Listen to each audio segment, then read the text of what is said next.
എല്ലാ കൂട്ടുകാർക്കും നല്ലൊരു ദിവസം ആശംസിച്ചുകൊണ്ട് മാമ്പഴത്തിന്റെ പുതിയ വീഡിയോയിലേക്ക് സ്വാഗതം. നമുക്ക് നേരെ ഗൗരിയുടെ ശങ്കറിന്റെക്ക് ഇന്നത്തെ വിശേഷത്തിലേക്ക് അങ്ങോട്ട് പോയാലോ. ഇന്നത്തെ വിശേഷത്തിൽ കാണിച്ചിരിക്കുന്ന ശങ്കർ പുറത്തേക്ക് പോകാൻ തുടങ്ങുവാണ്. ഈ സമയത്ത് ഗൗരി വന്നിട്ട് പറഞ്ഞു, ഇതെന്താ ശങ്കു, ഈ എന്ത് ഡ്രസ്സാ ഇട്ടേക്കുന്നത്? ഈ ഷർട്ട് മാറിയിട്ടിട്ട് വേറെ ഷർട്ട് ഇട്ടുകൊണ്ട് പോകും.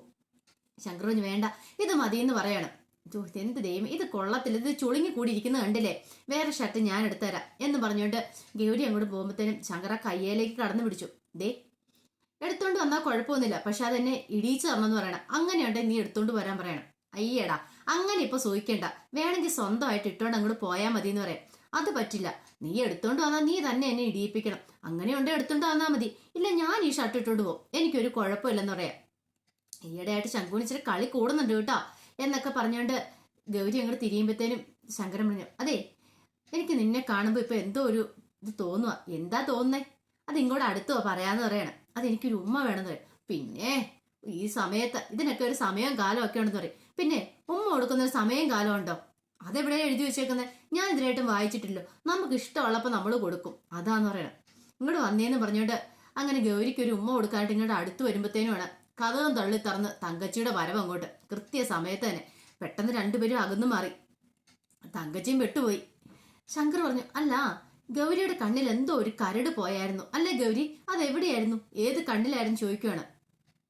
പെട്ടെന്ന് തങ്കച്ചി ഇങ്ങനെ നോക്കി. അല്ല, ഇപ്പൊ ഗൗരി എന്തിനാ ഇങ്ങോട്ട് വന്നേ? അല്ല, ഇപ്പൊ ഞാനെന്തിനാ ഇങ്ങോട്ട് വന്നേ? ആകെപ്പാടെ സംശയമായിപ്പോയി. അങ്ങനെയല്ലോ ചോദിക്കണ്ടേ. ഓ, അമ്മ എന്തിനാ ഇങ്ങോട്ട് വന്നേ, അങ്ങനെയല്ലേ? അല്ല അമ്മേ, അമ്മ എന്തിനാ ഇങ്ങോട്ട് വന്നേന്ന് ചോദിക്കണം. വെപ്രാളപ്പെട്ട് വന്നപ്പോഴത്തേനും ശങ്കരൻ എന്താ പറയണ്ടേന്ന് ആയിപ്പോയി.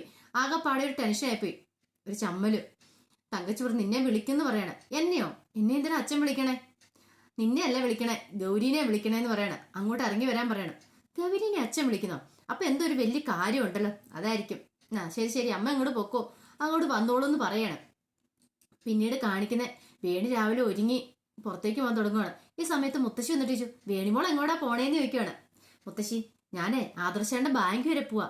ബാങ്ക് വരെയോ? എന്താ ഇപ്പൊ വാങ്ങിയ വിശേഷം എന്ന് ചോദിക്കാണ്. അല്ല മുത്തശ്ശി, ഇത്രയും കാലമായി ഞാൻ ഇന്നുവരെ ആദർശേണ്ട ബാങ്ക് കണ്ടിട്ടില്ല. അപ്പൊ എനിക്ക് അവിടം വരെ പോണം. ആദർശേണ്ട ബാങ്കൊക്കെ ഞാനും കണ്ടൊന്ന് പരിചയപ്പെട്ടിരിക്കണ്ടേന്ന് ചോദിക്കുകയാണ്. ആ നന്ദിനിയമ്മ അങ്ങോട്ട് വന്നു. വേണിമോള് പറഞ്ഞു, ശരിയാ, വേണിമോള് പോയി കണ്ടിട്ട് വരാൻ പറയണം. പക്ഷെ നീ എങ്ങനെ ഒറ്റയ്ക്ക് പോകും? അത് ഞാൻ ഒറ്റയ്ക്ക് പൊക്കോളാം. ഞാൻ ചെന്ന് കഴിഞ്ഞിട്ടേ ആദർശേണ്ണൻ കൂട്ടിയിട്ട് എനിക്ക് അവിടെ നിന്ന് ഒരു സിനിമയ്ക്കൊക്കെ പോണം. ഇന്നലെ എനിക്കൊരു പണി തന്നല്ലേ, നേരത്തെ വരാമെന്ന് പറഞ്ഞ് എന്നെ പറ്റിച്ച് പാലം കിടത്തി. ഇന്ന് ഞാൻ എന്താളും വിട്ടുകൊടുക്കില്ല. ഇന്ന് അവിടെ പോയി കൈയോടെ തൂക്കിയെടുത്തോണ്ട് സിനിമയ്ക്കൊക്കെ പോയി പുറത്തു നിന്ന് ഇച്ചിരി ഫുഡൊക്കെ കഴിച്ച് ഇങ്ങോട്ട് വരുമെന്ന് പറയാണ്. എന്നൊരു കാര്യം ചെയ്യുമ്പോളെ അവളെ കൂടെ കൂട്ടിക്കൊണ്ട് വെക്കും, ആരതീനെ. മോള് തന്നെ പോണ്ട, മോൾക്ക് ഈ വഴിയൊന്നും പരിചയമില്ലാത്തല്ലേന്ന് ചോദിക്കുകയാണ്. പിന്നെ അതൊന്നും കുഴപ്പമില്ല നന്ദിനിയമ്മേ. നന്ദിനിയമ്മ എന്തിനാ ടെൻഷൻ അടിക്കണേ? ഞാൻ കൊച്ചു കുഞ്ഞൊന്നും അല്ലല്ലോ, പ്രായം പക്വതയൊക്കെ ആയതല്ലേന്ന് ചോദിക്കണം. അതാ എനിക്ക് പേടിയെന്ന് നന്ദിനിയമ്മ പറയാണ്. അതെ, സൂക്ഷിച്ചും കണ്ടും പോണം. ആരതിനെ കൊണ്ടുപോവാണേ ആ കുഴപ്പമില്ല, അവൾക്ക് ഇവിടെയെല്ലാം നല്ല പരിചയം ഉണ്ടെന്ന് പറയാം. നന്ദിനിയമ്മേ, ആരതിക്ക് എക്സാം ആണെന്നുള്ള കാര്യം അറിയത്തില്ലേ? അവൾക്ക് ഒത്തിരി പഠിക്കാനുണ്ട്. അവളിവിടെ ഇരുന്നോട്ടെ, ഞാൻ തന്നെ പൊക്കോളാന്ന് പറയാം. ഇതേ, എന്തേലും സംശയം ഉണ്ടെങ്കിൽ വിളിക്കണം കേട്ടോ. വഴി എന്തേലും തെറ്റിപ്പോയാൽ അപ്പൊ ഫോൺ വിളിച്ചോണം. ഒന്നെങ്കിൽ ആദർശനെ വിളിക്കണം, അല്ല ഞങ്ങളെ ആരെങ്കിലും വിളിക്കണം എന്ന് പറയാം. അതൊന്നും ഓർത്ത് നന്ദിനിയമ്മ വിഷമിക്കണ്ട. നന്ദിനിയമ്മയുടെ ഈ വേണിമോള് ഒരു കുഴപ്പവും കൂടാതെ ആദർശന്റെ അടുത്ത് എത്തിയിരിക്കും എന്ന് പറഞ്ഞിട്ട് വേണി അങ്ങോട്ട് പോവാണ്. പിന്നീട് കാണിക്കുന്ന പറഞ്ഞിട്ടുണ്ടെങ്കിൽ ബാങ്കാണ്. ബാങ്കിലാണെങ്കിൽ കുറെ സമയത്ത് ആദർശ് നോക്കി കഴിഞ്ഞപ്പോഴത്തേനും രഞ്ജുവിനെ കാണുന്നില്ല. നോക്കിയപ്പോൾ രഞ്ജു ടേബിളെ കമന്ന് കിടക്കുക. എന്ത് പറ്റി രഞ്ജു എന്ന് പറഞ്ഞുകൊണ്ട് അങ്ങോട്ട് വരുവാണ്. അല്ല ആദർശേട്ടാ, എനിക്ക് നല്ലൊരു തലവേദന എടുത്തു. തലവേദന എന്ത് പറ്റി? എനിക്കിങ്ങനെ BP ഇടയ്ക്ക് കുറയുന്ന, പ്രഷർ കംപ്ലൈന്റ് ഉള്ളതുകൊണ്ട് പ്രഷർ കുറഞ്ഞിട്ടുണ്ടെന്ന് തോന്നിയത് പറയണം. അന്നൊരു കാര്യം ചെയ്യാം, നമുക്ക് ഹോസ്പിറ്റലിൽ പോയാലോ? അതിൻ്റെ ഒന്നും ആവശ്യമില്ല, ഇത് കുറച്ച് കഴിയുമ്പോൾ അങ്ങ് ശരിയായിക്കോളൂ എന്ന് പറയണം. അല്ല ആദർശേട്ടാ, ഞാൻ ഒരു കാര്യം ചോദിക്കട്ടെ, എനിക്ക് ഒന്ന് വീട്ടിൽ പോകണമായിരുന്നു. വീട്ടിൽ പോയൊന്ന് കിടന്നാൽ പിന്നെ എല്ലാം ഓക്കെ ആവെന്ന് പറയാം. അതേ ഉള്ള കാര്യം, അതിനെന്താ? നീ ഒരു കാര്യം ചെയ്താൽ പൊക്കോളാൻ പറയണം. പക്ഷെ ആദർശേട്ടൻ ഒരു ഓട്ടോ വിളിച്ചോണ്ട് വരുമോ? സ്കൂട്ടി ഓടിച്ചോണ്ട് എനിക്ക് തന്നെ പോകാൻ പറ്റില്ല. ഞാൻ എവിടെയാലും ചിലപ്പോൾ തലറങ്ങി വീണാലോ, അതുകൊണ്ടാ പറഞ്ഞേ. എനിക്ക് ഇങ്ങനെ ഉണ്ടാകുന്ന സമയത്ത് ശരിക്കും ഒന്ന് കിടന്ന് ഉറങ്ങിയാൽ തീരാവുന്ന പ്രശ്നമുള്ളൂ. ഈയിടെയായിട്ടെ ഉറക്കക്കുറവാ, അതെങ്ങനെ സംഭവിച്ചിരിക്കുന്നത്? BP ലോ ആയിക്കെന്ന് പറയണം. ഓ, അപ്പൊ നിനക്ക് അത്രയ്ക്ക് വയ്യല്ലേ? എന്നാ നമുക്ക് ഹോസ്പിറ്റലിൽ പോകാന്ന് പറയണം. പക്ഷെ അതൊന്നും രഞ്ജി കേട്ടില്ല.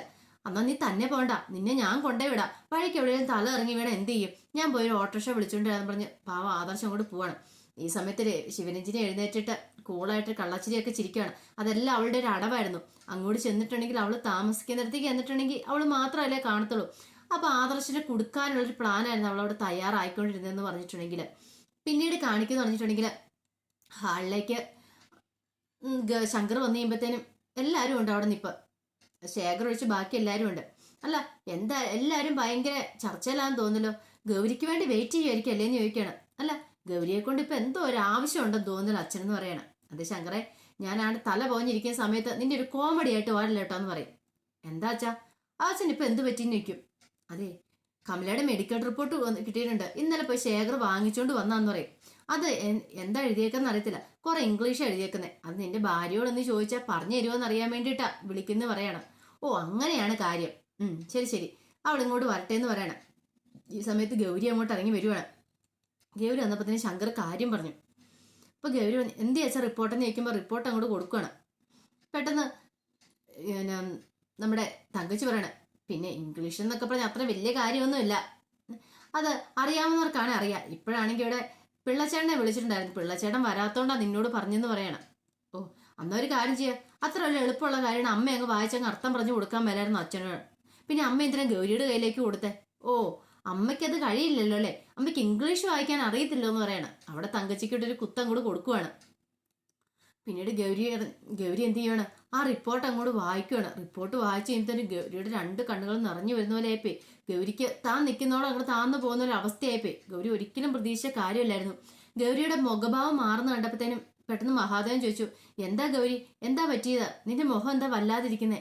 സംഭവം എന്നാന്ന് പറ. ശങ്കർ ചോദിച്ചു, എന്താ ഗൗരി നീ എന്താ ഒന്നും മിണ്ടാതിരിക്കുന്നേ? റിപ്പോർട്ടിനകത്ത് എന്താ ഉള്ളേ? എന്താണ് ഞങ്ങളോട് പറയണം. ഗൗരി പറഞ്ഞു, ആ ഡിയാൻസ് ചെയ്ത സമയത്ത് കമലേടത്തിയുടെ യൂട്രസിന് സാരമായ കംപ്ലൈന്റ് പറ്റിയായിരുന്നു. അപ്പൊ യൂട്രസ് റിമൂവ് ചെയ്തെന്ന് പറയാണ്. കമല ഇങ്ങനെ ആ ചേറയിലേക്ക് ഇങ്ങനെ വീഴുന്ന പോലെ ഒരു ഇരിപ്പങ്ങ് ഇരിക്കുവാണ്. പക്ഷെ ബാക്കി ആർക്ക് സംഭവം എന്നാന്ന് മനസ്സിലായില്ല. യൂട്രസ് റിമൂവ് ചെയ്യുന്നൊക്കെ പറഞ്ഞ് ഇംഗ്ലീഷ് പറഞ്ഞ് അവർക്ക് തങ്കച്ചിക്ക് മഹാദേവനൊന്നും മനസ്സിലാവില്ലല്ലോ. പെട്ടെന്ന് മഹാദേവൻ പറഞ്ഞു, നീ ഇങ്ങനെ പറയാതെ അതെന്താ തെളിച്ചു പറ, ഞങ്ങൾക്കൊന്നും മനസ്സിലാവുന്നില്ലെന്ന് പറയാണ്. ഗൗരി പറഞ്ഞു, യൂട്രസ് റിമൂവ് എന്ന് പറഞ്ഞിട്ടുണ്ടെങ്കിൽ ഇനി ഒരിക്കലും നമ്മുടെ കമലേടത്തേക്ക് അമ്മയാകാൻ കഴിയില്ലെന്ന് പറയാ. മഹാദേവൻ ഇരിക്കുന്ന കസേര ചാടി ഇങ്ങോട്ട് എഴുന്നേറ്റു.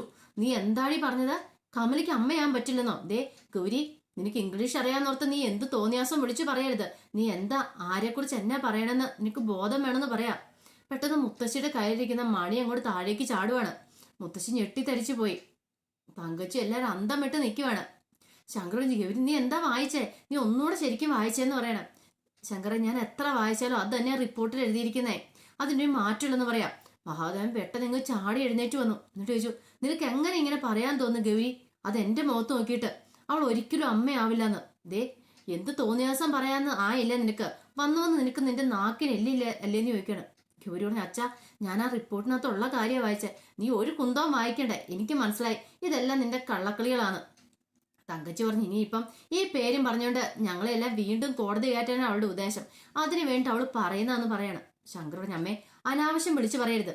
ഗൗരി വായിച്ചിട്ടുണ്ടെങ്കിൽ അത് ആ റിപ്പോർട്ടിനകത്തുള്ള കാര്യം വായിച്ചത്, അല്ലാതെ പുറത്തുനിന്ന് അവൾ എടുത്ത് വായിച്ചൊന്നുമല്ല. ഇനിയിപ്പോ എല്ലാരും കൂടെ എന്തിനാ ഗൗരിയെ സംശയിക്കുന്നത്? അച്ഛൻ എന്തിനാ ഗൗരിയെ ചീത്ത പറയണമെന്ന് ചോദിക്കണം. തങ്കച്ചി പറഞ്ഞു, അല്ലേലും ഇവളെ എന്ന് ഈ കുടുംബത്തിലേക്ക് കെട്ടിക്കയറ്റി കൊണ്ടുവന്നോ അന്ന് തുടങ്ങിയ കഷ്ടകാലമാണെന്ന് പറയാണ്. ഇത് കേട്ടോണ്ടാണ് അങ്ങോട്ട് പിള്ള വന്നത്. പിള്ളേനെ കണ്ടു കഴിഞ്ഞപ്പോഴത്തേന് ശങ്കർ പറഞ്ഞു, കൃത്യസമയത്ത് തന്നെ പിള്ളച്ചേട്ടൻ എന്തായാലും വന്നിരിക്കുന്നേ. പിള്ളച്ചേട്ടാ, ഇത് ഈ കമലെടുത്ത റിപ്പോർട്ടാ, ഇതെങ്ങോട്ട് വായിച്ച് ഇതിനകത്തുള്ള എന്താണെന്നൊന്ന് തുറന്നു പറയണം. അങ്ങനെ പിള്ളയെ റിപ്പോർട്ട് വായിക്കണം. റിപ്പോർട്ട് വായിച്ചിട്ട് പറഞ്ഞു, യൂട്രസ് റിമൂവ് ചെയ്തെന്നാ പറഞ്ഞേ. മഹാദേവ് ചന്ന് പറഞ്ഞാല് ഒരിക്കലും ഇനിയിപ്പം അവൾക്ക് കമലയ്ക്ക് ഒരിക്കലും ഒരു അമ്മയാകാൻ കഴിയില്ലെന്ന്. ശങ്കർ കേട്ടില്ലേ പറഞ്ഞത്? അപ്പൊ ഗൗരി പറഞ്ഞ് ശരിയായിട്ടുള്ള കാര്യമല്ലേന്ന് മഹാദേവൻ പറഞ്ഞു. ദൈവമേ എന്റെ ഭഗവാനെ, ഇനി എന്ത് ചെയ്യുമെന്ന് അറിയിക്കുകയാണ്. തങ്കച്ചിക്ക് പിന്നെയും ദേഷ്യം വന്നു. തങ്കച്ചി പറഞ്ഞു, നിൽക്കുന്ന കണ്ടില്ലേ അവളൊരു ഉളുപ്പില്ലാതെ ഗൗരി, എല്ലാ പ്രശ്നത്തിനും കാരണക്കാരി അവള് തന്നെയാന്ന് പറയാണ്. ശങ്കറിന്റെ പിടി അങ്ങോട്ട് വിട്ടു. ശങ്കർ പറഞ്ഞിട്ട് ഒരക്ഷരം അമ്മ മിണ്ടിപ്പോയേക്കരുത്. എന്തേലും മിണ്ടിയിട്ടുണ്ടെങ്കിൽ ആ കുഞ്ഞിനെ ഇല്ലാതാക്കിയതോട്ടെ എല്ലാ കള്ളക്കളികളും അമ്മയുടെ ഞാൻ വിളിച്ചത് കൊണ്ടുവരും. എന്നെ കൊണ്ട് ചെയ്യിക്കരുത്. പെറ്റമ്മയ്ക്കെതിരെ മകൻ നീങ്ങിന്നുള്ള ചീത്തപ്പേര് കേൾപ്പിക്കരുത്. വായടക്കി ഇന്നോളാൻ പറയാണ്. പാപം കമലേട്ടത്തി. കമല ഈ സമയത്ത് കരഞ്ഞിങ്ങനെ നിലവിളിച്ച് കമലയ്ക്ക് എന്ത് ചെയ്യണമെന്ന് അറിയത്തില്ലാതെ ഇരിക്കുകയാണ്. കമലയുടെ സമനില തെറ്റുന്ന പോലെ അവസ്ഥയായിപ്പോയി കമലയ്ക്ക്. എന്ത് ചെയ്യാനാ? ഇനിയിപ്പോ ചെയ്തിട്ടും പറഞ്ഞിട്ട് ഒരു കാര്യമില്ലല്ലോ. പെട്ടെന്ന് ഗൗരിയുടെ രണ്ട് കണ്ണുകളും ഇങ്ങനെ നിറഞ്ഞു വരാൻ തുടങ്ങണം. ഇപ്പൊ തങ്കച്ചി പറഞ്ഞ്, നോക്കി നിൽക്കുന്ന എപ്പോ കണ്ടില്ലേ അവരെ? നമ്മൾക്ക് എല്ലാവർക്കും എന്തൊരു സങ്കടമായിരുന്നു. അവളുടെ മുഖത്ത് എന്തെങ്കിലും സങ്കടം ഉണ്ടോ എന്ന് നോക്കിയാൽ ഗൗരിയുടെ മുഖത്ത് അവള് കൂളായിട്ടല്ലേ നിൽക്കുന്നത്. അതെങ്ങനെയാ കമലയുടെ കുഞ്ഞു പോയിട്ട് കമലയ്ക്ക് എന്തെങ്കിലും സംഭവിച്ചാൽ അവൾക്ക് എന്നെ കുഴപ്പമല്ലേന്ന് ചോദിക്കുകയാണ്. ഇതും കൂടെ കേട്ട് ശങ്കറിന് പിന്നെ ദേഷ്യം വന്നു. അമ്മേ, ഞാൻ ഒരു വട്ടം അമ്മയോട് ഞാൻ പറഞ്ഞു മിണ്ടാതിരിക്കാനായിട്ട്, ഇനിയും പിന്നെ അമ്മ ചലിച്ചോണ്ടിരിക്കുവാണോ എന്ന് ചോദിക്കുവാണ്. ഇതെല്ലാം കേട്ട് കഴിഞ്ഞപ്പോഴത്തേനും മഹാദേവൻ അങ്ങോട്ട് പൊട്ടിക്കഴിയ. മഹാദേവന് മനസ്സിലായി ഇനി ഒരിക്കലും തനിക്കൊരു പേരക്കുഞ്ഞിനെ കിട്ടില്ല. എന്റെ ഭഗവാനെ, ഇനി ഒരിക്കലും എനിക്കൊരു പേരക്കുഞ്ഞിനെ കൊഞ്ചിക്കാൻ പറ്റില്ലേ, എന്റെ ഗതി ഇതായി പോയല്ലോ എന്ന് ഓർത്തിട്ട് കമല പെട്ടെന്ന് പറഞ്ഞു, ഇതൊക്കെ നേരത്തെ നോക്കുമായിരുന്നെങ്കിൽ ഇങ്ങനെ സംഭവിക്കുമായിരുന്നോ? എല്ലാരും കൂടെ നോക്കുമായിരുന്നെങ്കിൽ പാവം കമലേട്ടത്തി, നിങ്ങൾ അനുഭവിക്കുന്ന വേദനയല്ല കമലേട്ടത്തി അനുഭവിക്കുന്നത്. അത് എത്രമാത്രം വേദന അനുഭവിച്ചു. ഇനിയിപ്പോഴോ ജീവനാന്ത കാലം വേദന തിന്നണ്ടേന്ന് ചോദിക്കുകയാണ്. അതൊക്കെ കേട്ട് കഴിഞ്ഞപ്പോഴത്തേനും കലി പൂണ്ട് തങ്കച്ചി ഗൗരിയെ നോക്കും. എന്നിട്ട് പറഞ്ഞു, എനിക്കറിയാടി, കിട്ടിയ അവസരം മുതലാക്കുക നീല്ലേ ഞങ്ങളെ കുറ്റപ്പെടുത്താനായിട്ട്, വഴക്കും പറഞ്ഞുകൊണ്ട്.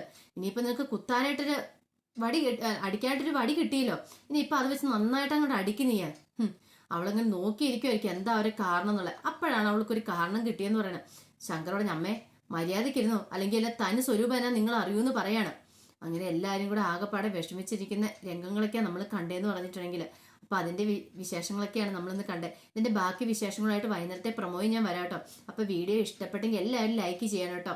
ആദ്യമായിട്ട് കാണുന്നവരാണെങ്കിൽ സബ്സ്ക്രൈബ് ചെയ്യുകയും കൂടി ചെയ്യണം. ഒരിക്കൽ കൂടി എല്ലാവർക്കും നല്ലൊരു ദിവസം ആശംസിച്ചു നിർത്തുന്നു. നന്ദി.